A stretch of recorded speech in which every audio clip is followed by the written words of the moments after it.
आपकी जन अदालत न्यूज से मैं हूं राजा भैया पाल और आज आपकी जन अदालत न्यूज के इस खास शो में हमारे साथ एक ऐसी शख्सियत मौजूद है जो किसी परिचय की मोहताज नहीं है।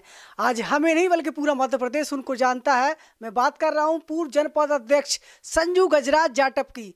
आज की हमारी खास मेहमान है संजू जी। आपकी जन अदालत न्यूज में आपका स्वागत है। नमस्ते भाई साहब। नमस्ते संजू जी, क्या कहेंगे जिस तरीके से आपकी दस्तक गोहद में होती है तो कांग्रेस का माहौल खड़ा हो जाता है। आपने 5 साल तैयारी की लेकिन आपको कांग्रेस से टिकट नहीं दिया गया है, क्या प्रतिक्रिया है आपकी? देखिए, टिकट का कुछ हमें कोई मलाल नहीं है। रही बात टिकट की, तो हर किसी को टिकट नहीं दिया जाता, किसी एक व्यक्ति को ही टिकट मिलता है। और लाइन में मेरे साथ 30 लोग लाइन में लगे हुए थे और उसके बावजूद भी अच्छी बात है, पार्टी ने निर्णय किया, विचार मंथन किया, तो कहीं ना कहीं मेवाराम जी अनुभवी व्यक्ति थे, इसलिए उनको टिकट मिला है। और बहुत ज़रूरी भी है अनुभवी व्यक्ति का होना और एक जिम्मेदार व्यक्ति का होना, क्योंकि इससे पहले जिसको टिकट दिया गया था उन्होंने गलती की थी, उन्होंने पार्टी के साथ दगाबाजी और धोखेबाजी की थी। इसलिए विश्वसनीय होना भी बहुत आवश्यक है। मैं पार्टी में कम समय से थी, तो हो सकता है कहीं ना कहीं एक विश्वास वाली बात भी आ जाती है कि पार्टी में नई नई आई हैं, क्या पता पार्टी में कितने समय तक रुकेंगी, कितने समय बाद वो छोड़ भी सकती हैं। तो ऐसे करके हो सकता है कहीं ना कहीं पार्टी को विश्वास ना हो, इसलिए मुझे टिकट नहीं दिया गया। बाकी कोई बात नहीं है और आने वाले समय में फिर मैं तैयारी करूंगी और हो सकता है आने वाले समय मुझे मेरा टिकट हो जाए। संजू जी, आपने भारतीय जनता पार्टी छोड़कर कांग्रेस ज्वाइन की थी एक उम्मीद को लेकर के, तो कमलनाथ जी के साथ आपने भरोसा जताया है, तो क्या लगता है कि कमलनाथ जी आपको कांग्रेस पार्टी के संगठन में कोई पद दे सकते हैं क्या? हाँ बिल्कुल, मुझे पद मिलना ही चाहिए। और दूसरा, मुझे सुनने में भी आ रहा है कहीं ना कहीं मेरे लिए एक अच्छा सा कोई बड़ा सा पद मुझे मिलेगा। हो सकता है मुझे जिलाध्यक्ष भी बनाया जा सकता है भिंड में महिला कांग्रेस कमेटी में, और हो सकता है कि प्रदेश में भी मुझे भेजा जा सके, क्योंकि मुझे कुछ खबरें भी ऐसी मिल रही हैं कि आपको प्रदेश लेवल में पद चाहिए क्या। तो मैंने कहा जैसा भी पार्टी आदेश देगी और मैं उस पद को स्वीकार करूँगी और अच्छे से ईमानदारी से मैं काम करूँगी उस पद को लेकर। जी संजू जी, अगला आपसे सवाल करना चाहेंगे, जिस तरीके से संजू गजराज जाटव के जो खूबसूरती के चर्चे होते हैं, तो क्या मानते हैं कि संजू जाटव खूबसूरत होने के साथ साथ एक तेजस्विनी नारी की भी उसकी छाया दिखाई देती है क्या अन्य अत्याचार के खिलाफ? मेरा कहना ये है कि खूबसूरती का मतलब सौंदर्यता या फेस की सुंदरता से नहीं होता है। मैं ये कहती हूँ जिसका अंदर से मन अच्छा होता है, मन सुंदर होता है, कोमल होता है और मन में जो भी उनके अंदर चलता है वो कहीं ना कहीं फेस पे झलकता है। तो ये मेरे फेस की सुंदरता का मतलब ये है कि हो सकता है मेरा मन सुंदर हो और मेरी जो मन की सुंदरता है वो मेरे चेहरे पे झलकती है, तो लोगों को लगता है कि ये सुंदरता है। ये सुंदरता नहीं है, ये मन की सुंदरता है। मेरा मन बहुत सुंदर है, यानी कि मेरा मन हर किसी के बारे में सोचने वाला है, उनकी मदद करने वाला है। तो कहीं ना कहीं ये सुंदरता का मुझे फायदा भी मिलता है, मेरी मन की जो सुंदरता है, कोमलता है।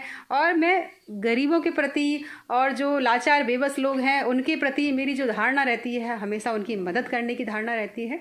इसलिए ये सुंदरता मुझे फायदेमंद भी है और मैं चाहती हूँ कि ऐसी सुंदरता हर व्यक्ति के मन में होना चाहिए। हर व्यक्ति का मन होना चाहिए, किसी न किसी के सेवा भाव अंदर झलकना चाहिए, जो कि मेरे फेस पे झलकता है। संजू जी, क्या कहें जिस तरीके से भिंड ग्वालियर चंबल संभाग की भूमि जो है चंबल के लिए जानी जाती है और चंबल में तेजस्विनी नारियों की आवश्यकता पड़ती है कि जब महिलाओं पर अन्याय अत्याचार होता है, तो संजू क्या तेजस्विनी के रूप में भी जानी जाएगी क्या? देखिए, मैं महिला जरूर हूँ पर मैं किसी भी मामले में पीछे नहीं हूँ और मैं बुराई के मामले में बिल्कुल पीछे नहीं रहती हूँ। जहाँ भी मुझे गलत लगता है, मुझे लगता है कि यहाँ बोलना है, वहाँ मैं कड़क तरीके से बोलती हूँ। और रही बात पार्टी में, मैंने बहुत टीका टिप्पणी की। आपको भी पता होगा कि बीजेपी पार्टी ने जो गलत किया था, जहां गलती होती है वहां मैं खुल के बोलती हूं और मैं किसी से डरती नहीं हूं, मैं बेधड़क होकर बोलती हूं। और नारी को ऐसा ही होना चाहिए। जहां हमारे साथ अच्छे से व्यवहार किया जाता है वहां हमें शांति से रहना चाहिए, और जहां लगता है कि हमारे साथ कुछ गलत हो रहा है वहां पीछे नहीं हटना चाहिए और दमदारी से अड़ के उनका जवाब देना चाहिए, जैसा कि मैं देती हूँ हर समय। संजू जी, क्या कहेंगे जिस तरीके से भिंड और मुरैना में देखा जाता है तो महिलाओं को आरक्षण तो मिलता है लेकिन महिलाओं को एक रिमोट की तरह प्रयोग किया जाता है, केवल दस्तखत करने के लिए वो अध्यक्ष या जनप्रतिनिधि चुनी जाती हैं, नेतागिरी तो पुरुष ही करते हैं। क्या कहना है आपका? देखिए, आने वाले समय में चुनाव होने वाले हैं, इसलिए ये बात भी बहुत अच्छी आपने सवाल किया है। मैं आपको धन्यवाद देना चाहती हूँ कि एक मैसेज भी चला जाएगा कहीं ना कहीं। देखिए, जहां महिला सीट तो हो गई है, रिजर्व की गई है, पर मैं उन सभी महिलाओं को ये संदेश देना चाहती हूं कि अगर आप राजनीति में, वास्तव में आप राजनीति में आना चाहती हैं, आप चुनाव लड़ना चाहती हैं, तो आप ये बिल्कुल ना सोचे कि चुनाव लड़ने का मतलब है कि पार्षद बन गए या नेता बन गए या जनपद अध्यक्ष बन के हम पैसा कमाएं या अपना घर वार चलाएं या बच्चों के लिए कुछ अच्छा करके दिखाएं। ये हमारा उद्देश्य नहीं होना चाहिए। अगर आप राजनीति में वास्तव में आते हैं तो कहीं ना कहीं हमें महिलाओं को आगे आना चाहिए और राजनीति खुलकर करना चाहिए। राजनीति का मतलब ये नहीं है कि सिर्फ हमने चुनाव जीत लिया, हमने पैसा कमा लिया, ये राजनीति नहीं होती है। अगर हम महिला राजनीति में आई हैं तो कहीं ना कहीं हमें अपना कार्य और अपनी जिम्मेदारियों को बखूबी निभाना चाहिए।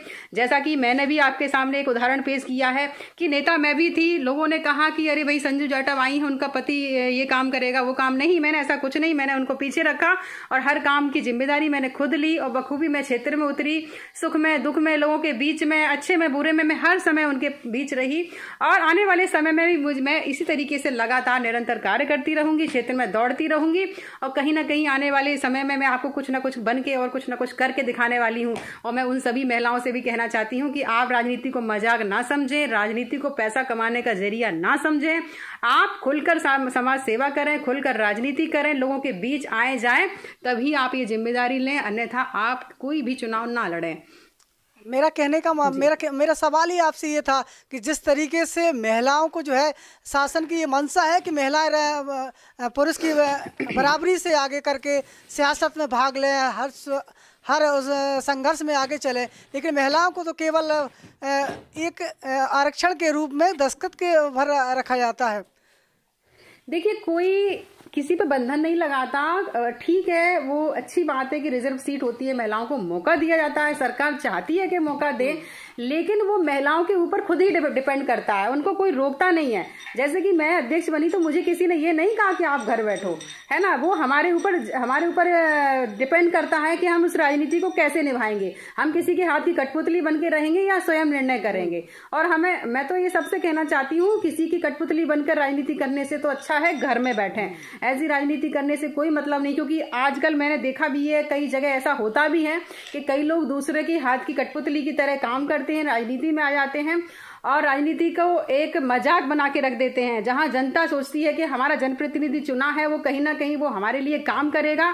और आने वाले समय में होता यह है कि चुनाव तो जीत जाते हैं, नेता मंत्री संतरी विधायक तो बन जाते हैं, पर कहीं ना कहीं किसी के हाथ की कठपुतली बने रहते हैं और वो जनता का कोई काम नहीं करते हैं। कहीं ना कहीं जनता को हताशा और उदासी महसूस होती है, कहीं ना कहीं उनके काम नहीं होते हैं।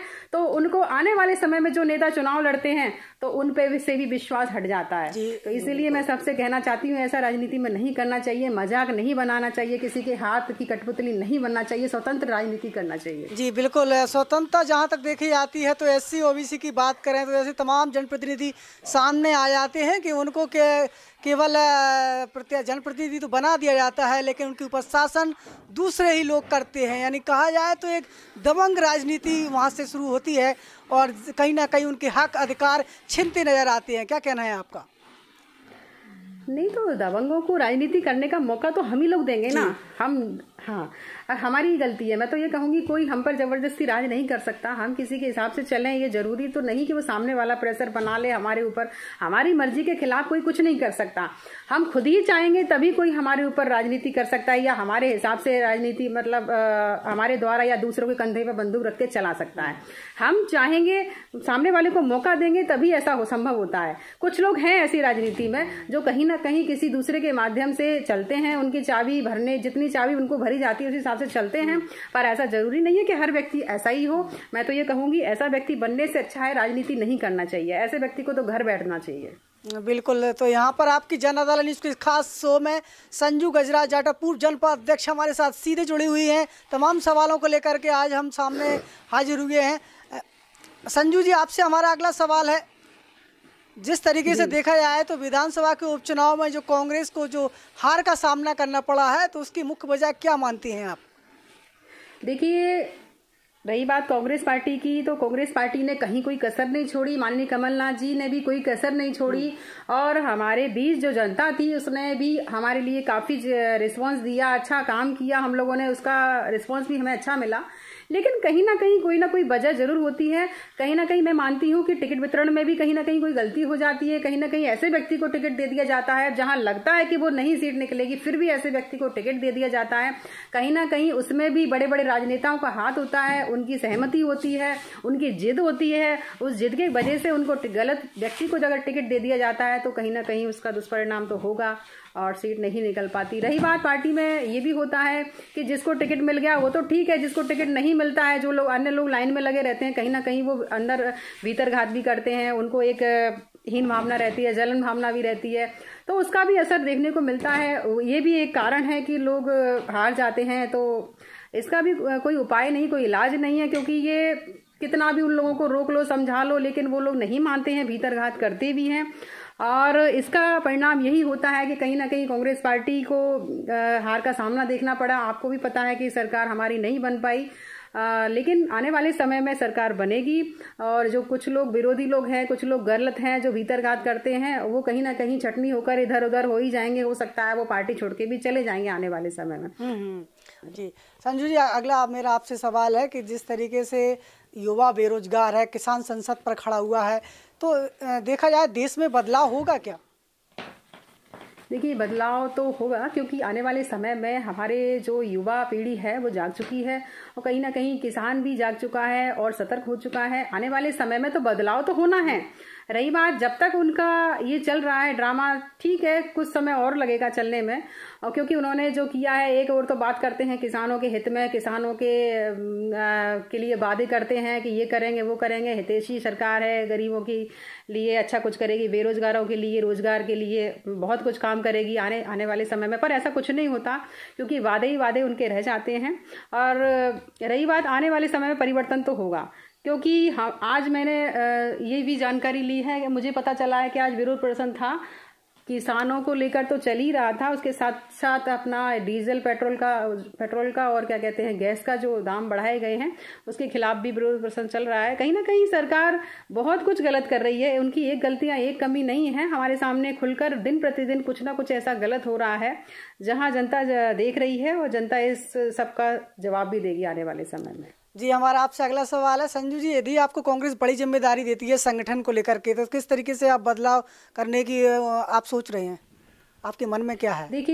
देखिए मेरे पास खबर है कि मध्य प्रदेश में पद शायद दिया जाएगा, लेकिन आने वाला समय बताएगा कि कौन सा पद मिलता है, क्या जिम्मेदारी मिलती है। रही बात, कोई भी जिम्मेदारी हमें मिलेगी, हम ईमानदारी से उस जिम्मेदारी को निभाएंगे। रही बात प्रदेश में अगर मिलती है तो पूरे प्रदेश लेवल में निभाएंगे, अगर जिले में मिलती है तो जिले में निभाएंगे। पर मेरा काम ही है कि जिम्मेदारी जो भी मिलेगी मैं ईमानदारी से काम करूंगी। मैंने पार्टी के लिए अभी भी काम किया है, कांग्रेस पार्टी के लिए मैं हमेशा तत्पर रहूंगी, आगे बढ़ने का काम करूंगी। दूसरा, मैं पार्टी को मजबूत करने का काम अब तक करती आई हूं, आने वाले समय में भी पूरी जिम्मेदारी निभाऊंगी। आखिरी सवाल आपसे करना चाहेंगे संजू जी, सियासत में आप आई हैं तो आपके मन में क्या है, आपका मकसद क्या है आपकी लाइफ का सियासत को लेकर के? देखिए, मैं चाहती थी कि लोग कहते हैं कि नेता है ना, एक लीडर बनना, महिलाओं के लिए लोग कहते हैं राजनीति में आना बहुत गलत है, बहुत बुरा है, राजनीति में अच्छी चीज़ नहीं है। लोग हमसे भी कहते हैं कि राजनीति में आ तो गई हो आप, राजनीति अच्छी चीज़ नहीं है, महिलाओं के लिए अच्छी चीज़ नहीं है। मैं उन सबको एक जवाब देना चाहती हूँ कि ऐसा कुछ नहीं है, कोई किसी को ज़बरदस्ती परेशान नहीं कर सकता। हम सामने वाले को मौका देंगे तो ही हम परेशान होंगे, बाकी किसी की हिम्मत नहीं है कि कोई महिला हो या कोई अन्य व्यक्ति हो उसको परेशान कर सकें। रही बात मेरे आने वाले समय में मैं क्या करना चाहती हूँ, मेरा क्या है राजनीति को लेकर, मेरा उद्देश्य है, लक्ष्य है, ऐसा कुछ नहीं है। मेरा कोई लक्ष्य, कोई उद्देश्य नहीं है। मैं राजनीति में आई थी, मैं समाज सेवा के लिए आई थी राजनीति में, मैंने समाज सेवा की और जो जिम्मेदारी मुझे मिली थी मैंने बखूबी निभाई। आने वाले समय में अगर मुझे जिम्मेदारी बड़ी मिलती है तो मैं बड़ी जिम्मेदारी को निभाना चाहती हूँ और ये संदेश देना चाहती हूँ कि महिला किसी भी मामले में पीछे नहीं है, चाहे वो राजनीति का मामला हो, चाहे वो किसी भी क्षेत्र का मामला हो। अगर महिला चाहे, ठान ले कि हाँ भाई ये काम करके दिखाना है तो वो कर सकती है। इसलिए मैं सभी महिलाओं से कहना चाहती हूँ कि आप जो आने वाले चुनाव में आप सब लोग मजबूती से चुनाव लड़ें और बखूबी से अपनी जिम्मेदारी निभाएं और राजनीति में कुछ करके दिखाएं। अपन किसी के कंधे पर रख के बंदूक ना चलाएं, किसी के द्वारा काम ना कराएं और ना ही किसी के बहकावे में आए, ना किसी की हाथ की कठपुतली बनकर रहें। मैं आप सबको ये संदेश देना चाहती हूँ, जैसे मैंने राजनीति की है वैसे हम सबको मिलकर राजनीति करना चाहिए, किसी के दबाव में आकर राजनीति नहीं करना चाहिए और ना ही किसी के हाथ की कठपुतली बनना चाहिए। तमाम सवालों को लेकर के आज की खास मेहमान भिंड की पूर्व जनपद अध्यक्ष संजू गजराज जाटव हमारे साथ जुड़ी हुई थी। तमाम सवालों को लेकर हमने चर्चा की है और उन्होंने सीधे सीधे सवालों का जवाब भी दे दिया है। तो निश्चित रूप से एक बदलाव महिलाओं के अंदर एक नज़र आता है। तो फिर किसी बड़ी शख्सियत के साथ हम आपकी मुलाकात कराएंगे। देखते रहिए आपकी जन अदालत न्यूज़ के साथ। और संजू गजराज जाटव से किस तरीके से आप प्रेरित होते हैं, उनके सवालों के जवाबों किस तरीके से आपको लगता है, कमेंट बॉक्स में लिखिएगा। जुड़े रहिए आपकी जन अदालत न्यूज़ के साथ। नमस्कार।